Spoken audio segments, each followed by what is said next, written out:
सभी दर्शकों का स्वागत है।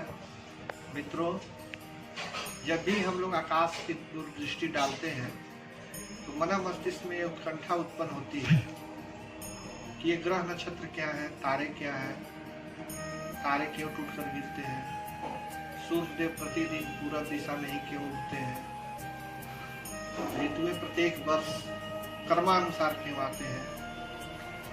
मानव स्वभाव ही ऐसा है कि वह जानना चाहता है कि क्यों, कैसे, क्या, कब होगा।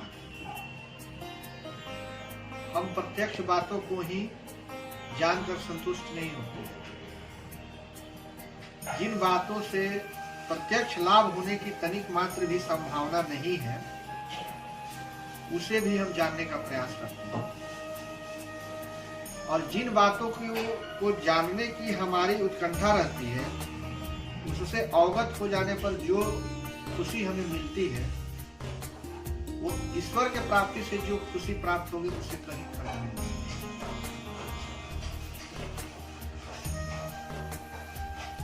ज्योतिष शास्त्र की ओर प्रवृत्त होते हुए हम अपने जिज्ञासाओं को शांत करने के लिए ही ज्योतिष शास्त्र की ओर प्रवृत्त होते हैं, या हुए हैं, या आगे भी होते रहेंगे।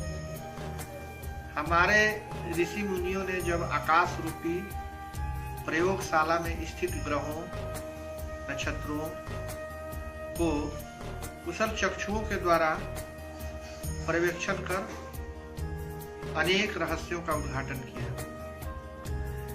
ज्योतिषाम सूर्यादि ग्रहणाम बोधकम शास्त्रम, सूर्यादि ग्रह काल का बोध कराने वाला शास्त्रों को ज्योतिष शास्त्र कहते हैं। ग्रहों के परिभ्रमण काल, नक्षत्रों की गति, ग्रहण, शुभाशुभ फलों का कथन इस विद्या के द्वारा किया जाता है। हमारे ऋषियों की नजर जब आकाश में स्थित सूर्य चंद्रमा पर पड़ी तो इनके प्रभाव से प्रभावित होकर इन्हें दैवत्य रूप में मान लिया। वेदों में भी नक्षत्र, सूर्य एवं चंद्रमा के स्तुति परक मंत्र आए हैं। आदि काल से ही गणित सिद्धांत एवं फलित ज्योतिष शास्त्र के अभिन्न अंग बनते चले आए। ग्रहों की गति, स्थिति, अयनांश की स्थिति आदि गणित के अंतर्गत आते हैं। शुभाशुभ समय का निर्धारण, जैसे विवाहादि, यज्ञादि कार्य, गृह निर्माण के लिए समय एवं स्थान का निर्धारण भी हम फलित ज्योतिष के द्वारा करते हैं।